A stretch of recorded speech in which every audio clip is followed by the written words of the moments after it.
Bom, gente, eu também não sabia que o estudo era para todo mundo, né? Eu pensava que era só para a salinha da Jaqueline, mas o tema eu acho que vai ser importante, até para o pessoal que já tem PhD em mediunidade, né? Para dar uma refletida em algumas coisas que vamos colocar aqui, porque é o que acontece na nossa casa, seja nesse momento, numa reunião como essa, ou na segunda-feira, na quinta-feira, numa reunião mediúnica. Ele vai citar alguns casos também de uma reunião mediúnica, mas é como uma reunião espírita, como essa, ou das palestras de segunda, quinta e sexta-feira à tarde, que também tem na nossa casa, como ela é direcionada, organizada e planejada no plano espiritual, né? E isso não é, esse estudo não é ideia minha, não é criação minha. Vocês poderão ver isso numa obra chamada Na Seara do Bem, do espírito Antônio Tonini, ou Carlos Tonini, como alguns chamam, né? Da editora Didier, né? E toda ela vai ser passada em forma de desenho, gravuras. Eu estou atrapalhando aqui alguém? Depois eu vou ficar andando para atrapalhar vocês aqui. Mas tudo em forma de gravuras. Gravuras, desenhos. Não é desenho mediúnico, não. O Mozart Couto é um desenhista espírita e, de acordo com as páginas do livro, ele foi colocando, né, as gravuras de acordo com a necessidade dos temas, né? E os personagens que aparecem nesse livro, Na Seara do Bem, é o Tonini, próprio autor espiritual, que vai fazer a visita na casa espírita. Ele é convidado pelo Cândido, que leva, é muito semelhante aos livros de André Luiz. Inclusive, ele complementa as obras de André Luiz, porque você, poxa, o André Luiz falava isso, ele já falou, ele já fez isso, ele já visitou, ele já aplicou esse tipo de trabalho em algum lugar. Então, vocês vão recordando muita coisa que André Luiz já deixou para a gente nas suas obras, né? Joel Cornelius, que é o médico responsável pelo trabalho, e Marcos, que é um acompanhante do Tonini. Mas todo o estudo, toda a obra, né, é baseada no Tonini e no Cândido, visitando a instituição espírita, que pode ser essa ou uma outra qualquer, né? Então aqui eles vão iniciar a viagem. Ele, pela primeira vez, o Tonini, que está à direita, ele está sendo convidado a voltar a uma casa espírita. Então, pela primeira vez, o espírito de Antônio Carlos Tonini retornava ao ambiente de uma casa espírita após o seu desencarne. Ele era espírita, trabalhador, desencarnou, ficamos naquele período de erraticidade, alguns se readaptando para o trabalho, né? Inclusive, temos ótimas notícias da Berenice, que ela já está quase pronta para retornar ao trabalho. A Berenice já está prontinha para voltar ao trabalho, né? Então, eles visitam nas quartas-feiras, à tarde, que é o nosso grupo mediúnico, eu, a Frane e a Márcia, né? A Heloísa, né? A Regina. Nós trabalhamos aquela salinha lá no canto, das 4h30 às 5h30, é uma turma só à tarde, e os grupos da noite, que muitos de vocês fazem parte. E lá nós recebemos a visita desses companheiros, né, desencarnados, que veio lá do mundo espiritual para nos ajudar aqui. Então, Tonini e Cândido adentram o plano. Vou ficar aqui para não atrapalhar o pessoal. Acho que fica melhor. Então, eles adentram o amplo salão destinado às reuniões doutrinárias. Isso muito antes da reunião começar. Se vocês observarem no desenho, o desenhista foi muito intuído nesse momento, repare que as cadeiras estão vazias. Então, muito antes da gente pensar em acordar para vir para cá, uma equipe de espíritos amigos da casa, né, da Falange de Eurípides, já estão higienizando o ambiente, né, já estão preparando, somente na terça-feira.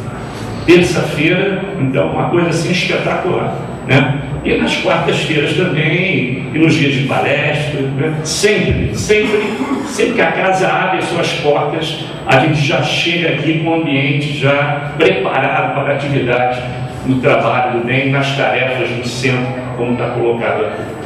Então eles já estão se reunindo, né?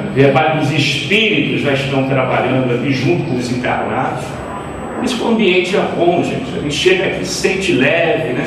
O o ar é leve, fácil de respirar, a gente não anda, a gente levita na casa espírita, porque o ambiente é propício a isso. Aí até comento muito nas minhas palestras, né? E por isso que é fácil ser espírita na casa espírita. O problema é ser espírita lá fora. Quando você bota o pé na calçada, e vocês vão ver por quê. Vocês vão ver daqui a pouco por que é fácil ser espírita aqui dentro. Aqui como se beija, se abraça, se ama, né? Faz carinho, mas quando vai saindo daqui da calçada, vocês vão ver o que vai acontecer aqui. Então, Marcos, que é esse companheiro, né, que vai também acompanhar os amigos na casa espírita, né, ele vai orientar esse grupo, fazer algumas observações, e assim começa o cenário do nosso estudo, onde todos os espíritos que vão auxiliar na atividade comparecem. Médicos, enfermeiros, auxiliares, técnicos, ou seja, técnica eletrônica, vocês vão ver daqui a pouco por quê. Aliás, André Luiz já deu uma pista, né? Quem já leu Mecanismos na Mediunidade, ali tem um tratado de como os equipamentos eletrônicos são colocados e acoplados, né, na nossa cabeça, né, com as células perispirituais, para poder você facilitar, para o médium, né, psicofônico, dar a facilidade da comunicação. Olha quanta gente. Se os amigos espirituais dizem que a população invisível que circunda a Terra é 6 vezes maior que a de encarnados, possivelmente aqui é a mesma coisa. Nós temos 6 vezes mais pessoas desencarnadas do que encarnadas aqui. Com certeza, no mínimo, né? A casa está sempre cheia. E às vezes naqueles cultos que nós fazemos às 9 horas aqui, como já várias vezes presenciei, 1 pessoa, 2 pessoas, a casa está cheia. Aquele culto das 9 horas, do culto de Ourinho. Está cheia de espíritos que precisam, né, do tratamento terapêutico que nós vamos ver daqui a pouco. Então as atividades já são, todos aqui reunidos, né, se preparando. Isso é espírito, né? Isso é espírito. As poltronas ainda estão vazias. Bom, aí é que eu falo da facilidade de ser espírita na casa espírita. Em volta dessa casa aqui existe uma muralha magnética, invisível, que a gente não vê, mas que impede a chegada de espíritos imperfeitos, brincalhões, galhofeiros, até os obsessores mais bravos. Eles só entram aqui com a nossa permissão, dos amigos espirituais, né? Então, em torno do salão principal e de toda a nossa casa, né, do auditório, né, além das paredes de alvenaria, né, destinados a receber espíritos desencarnados, estão preparados para receber espíritos desencarnados que vão chegar através da alvenaria, vão adentrar a casa espírita, né? Isso em função de um serviço de defesa que existe nesse manto magnético que impede o obsessor entrar. Ele não consegue entrar. E André Luiz já descrevia isso, e o Toninho nesse livro também descreve, torres de observação, né, ligadas com mantos, entre uma e outra, com correntes magnéticas, que impede o espírito obsessor de chegar aqui dentro. Então, no alto da construção envoltória, era possível ver aparelhos usados no serviço de defesa da instituição. Espíritos ainda ignorantes, que ficam lá fora, tentam investir contra as atividades da casa. O que dá mais raiva aos espíritos obsessores hoje é o crescimento do movimento espírita. Eles detestam, estão cada vez mais comprometidos. Eles são muito inteligentes. O obsessor é muito inteligente. Então estão agora comprometidos na destruição do movimento espírita. Ou mais ainda, impedir que o Brasil seja coração do mundo, pátria do Evangelho. Então o plano inferior, né, o umbral lá inferior, está se dedicando agora a esta causa, de impedir a ampliação das casas espíritas, dos participantes da casa espírita. Porque o que faz a casa espírita são vocês. Então, quebrar todas essas varas de uma vez só é impossível. Então, eles vão tentar minar uma por uma, desestabilizar a vida de vocês, criar problemas que não existem. Muitos tiveram dificuldade dificuldades para chegar aqui hoje. Outros nem conseguiram, mas muitos tiveram, outros venceram. Todos que chegaram aqui venceram, né? Porque sempre vai haver impedimento assim, de última hora para impedir que você chegue à casa espírita. E eles são criativos, eles vão formatar processos, acidentes, sei lá o que, para que você não consiga chegar à casa espírita, sabe? Então, são espíritos ignorantes em relação ao amor, mas muito inteligentes em relação ao bote que vão dar. Eles não são bobos, não, né? O setor da medicina espiritual é exatamente assim, né? Orientada por um superior em medicina espiritual, a equipe se divide em enfermeiros, técnicos e auxiliares, que manipulam fluidos e substâncias medicamentosas, que é feita durante a reunião, a palestra ou na reunião mediúnica, na assistência fraterna também. Se necessário, fazem cirurgias, como no caso de terça-feira, se não for aqui no local, até na residência em que a pessoa está domiciliada ou acamada, né? Auscultam os pacientes nas aplicações ou transfusões de energias, somente na hora do passe, e acompanham o serviço dos médicos no passe aos encarnados. Então, a equipe que já vai se preparando, né, muito antes do médico entrar na sala ou que a gente entre no salão da casa espírita.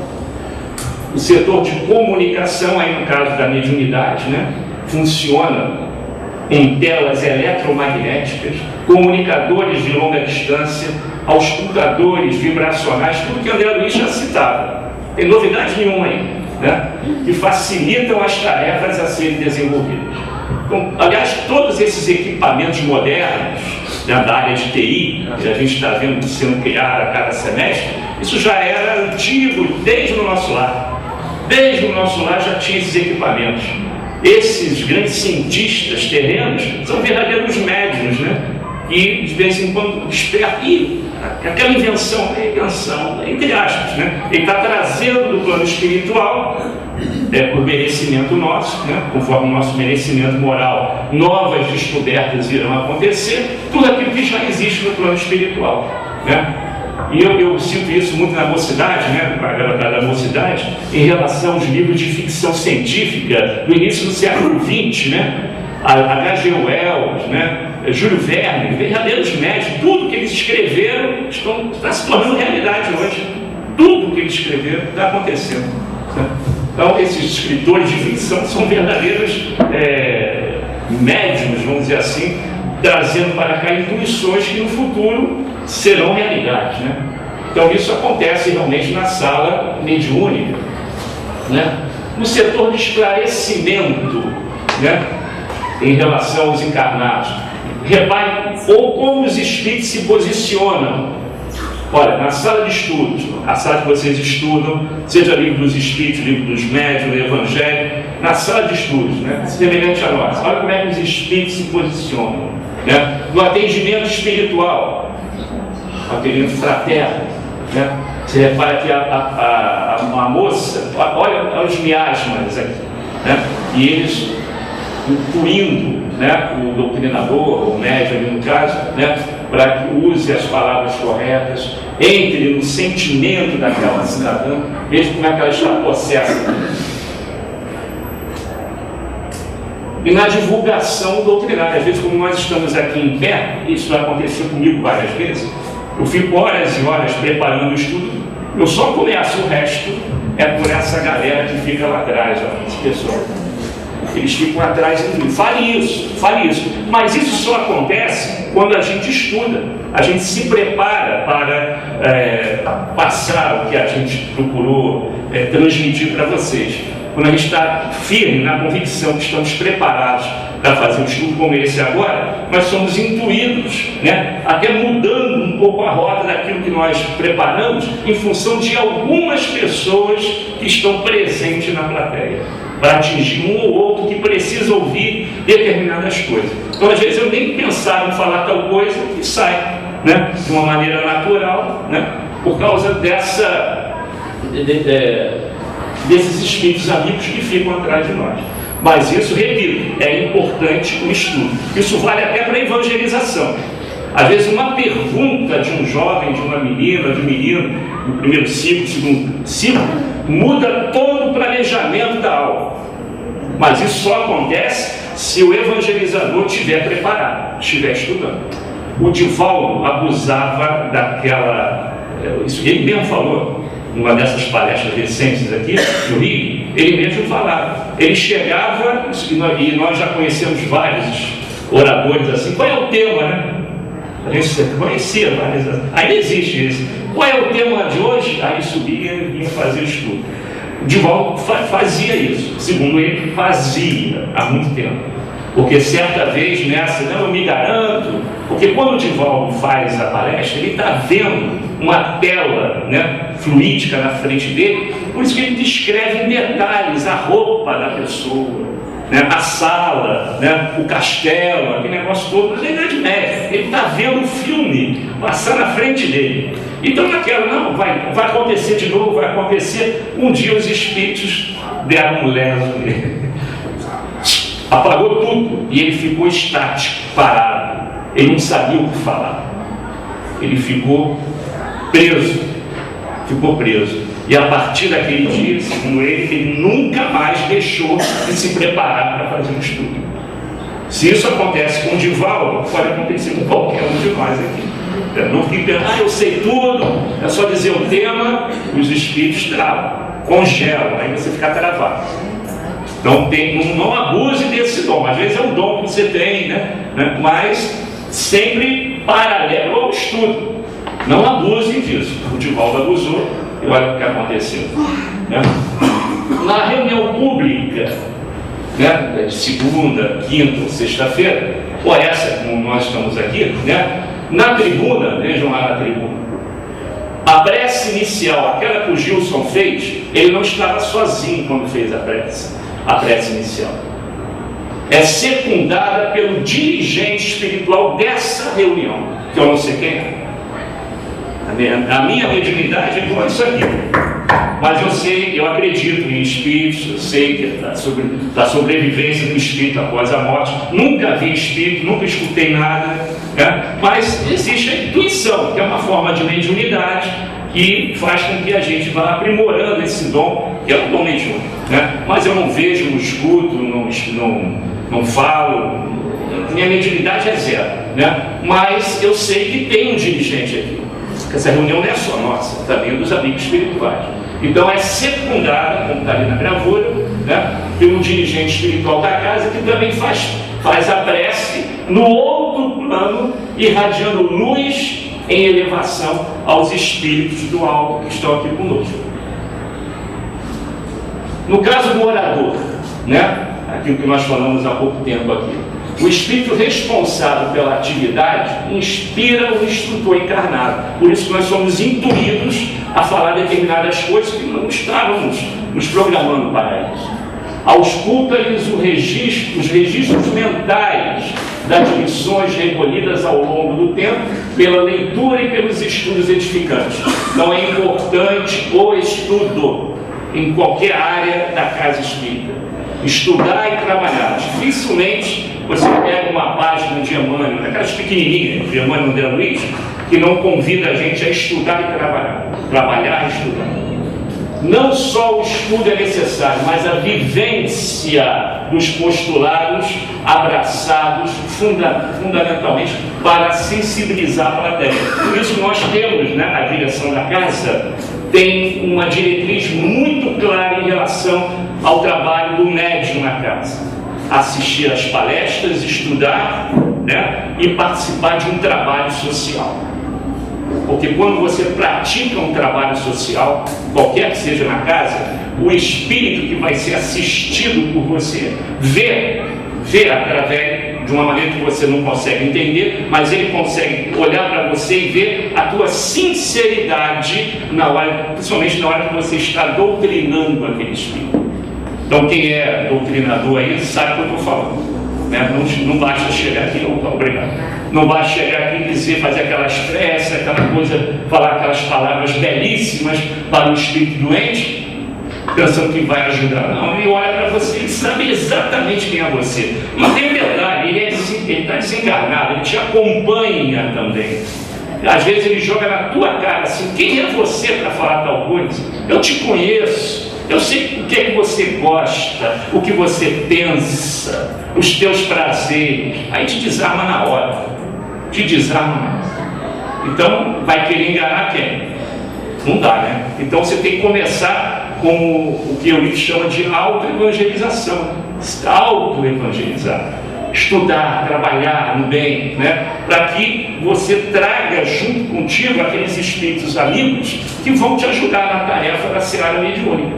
Então não é só o estudo, mas também a vivência dos postulados abraçados. Aquilo que você fala é de boca para fora, ou você realmente pega um pesado, trabalha no bem, eles vão te cobrar isso. E por isso o Chico chegava e qualquer tipo de espírito, de qualquer nível de inferioridade, o espírito se rendia, né? Aquela luz que vinha do coração do Chico, que era de amor e que era de verdade. Ele falava o que sentia. E nós podemos fazer isso, trabalhando na seara do bem, em qualquer atividade social da casa. Por isso que a gente não costuma abrir mão disso não. É trabalhar, estudar, principalmente trabalhando na área social da casa. Então, ação da palestra. Então, à medida que o expositor discorria, os encarnados que estão atentos revisam fatos de suas vidas. Então a gente vai falando e o pessoal da plateia, os encarnados, ficam, e é verdade, por isso que a gente de vez em quando aqui em cima vai falando, olhando para as pessoas, a gente fica vendo um casal olhando para o outro, viu? Eu não te falei? Viu? A gente fica só olhando aqui, o negócio está indo bem, né? Um olhando para o outro, então a gente já sabe que a cumplicidade entre os casais revelam que alguma coisa está sendo revista, né, por eles naquele momento. Quer dizer, a palavra atingiu o alvo, né? Então, por isso que eu estava aqui na palestra, escutei quando o falou um assunto, ele dizendo para a mulher, né? Você viu essa mensagem serve para tua mãe. Quase sempre, né? Então é mais ou menos isso. A lembrança formou-se em quadro vivo na tela mental da assistente dessa menina aqui, ó. Ela recordou uma briga que teve lá com alguém na casa dela, da família. Olha só. O que o cara lá falou, o palestrante falou, atingiu, ela começou a rever. Puxa vida, aquilo que eu fiz realmente magoou alguém da minha casa, minha mãe, uma irmã, né? Então, a mensagem torna-se uma mensagem renovadora para ela, né? Ela começa a filtrar aqueles miasmas mentais, né? E vai rever, vai analisar, refletir as próprias atitudes.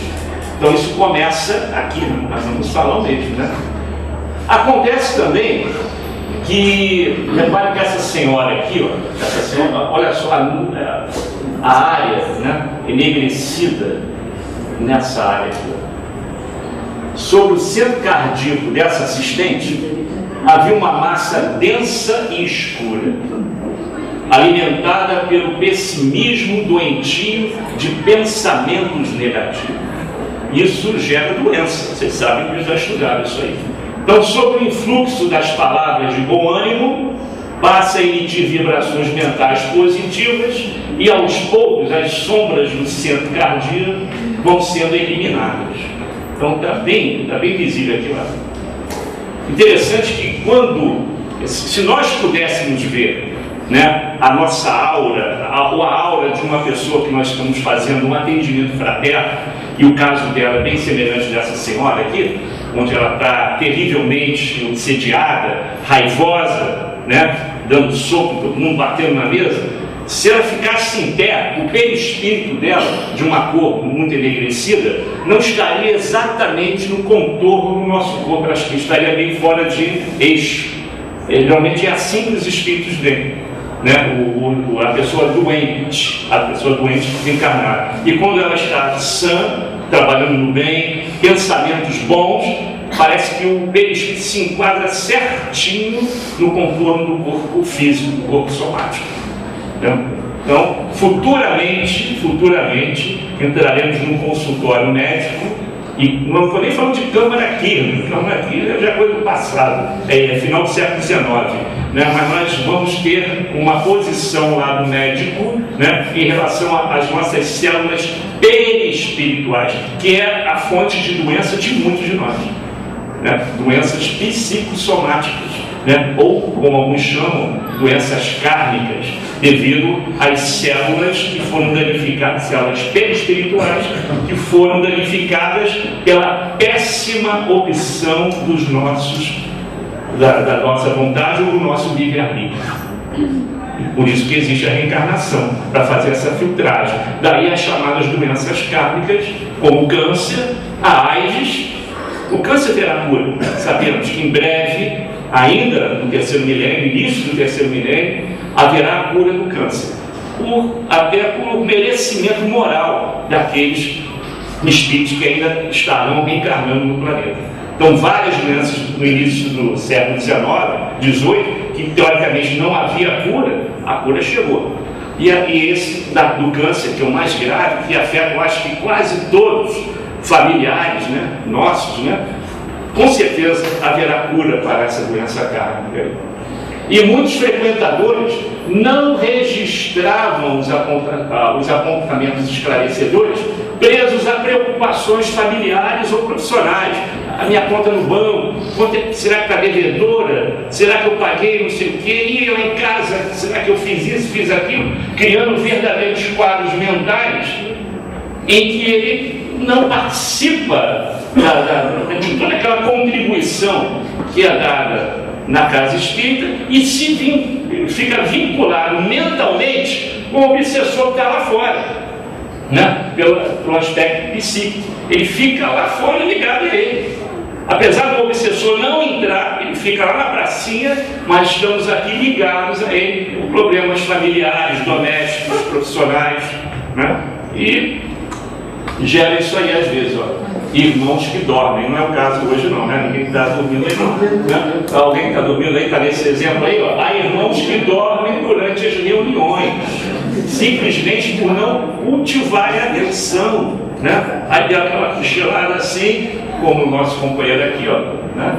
Aquela senhora já está quase indo. Outros permanecem aprisionados aos espíritos perseguidores, que não conseguem entrar no ambiente, mas influenciam a distância, como eu falei. Estão lá na pracinha. Não vou entrar, mas vou perturbar aquele cara. Aquele cara é meu chapa, eu sei que ele gosta do que eu gosto, eu vou perturbar. E quando você dá aquela tombada, né, daquela testada, ele já aproveita e já começa a te prejudicar em relação ao ambiente que você está frequentando, mas não está aproveitando.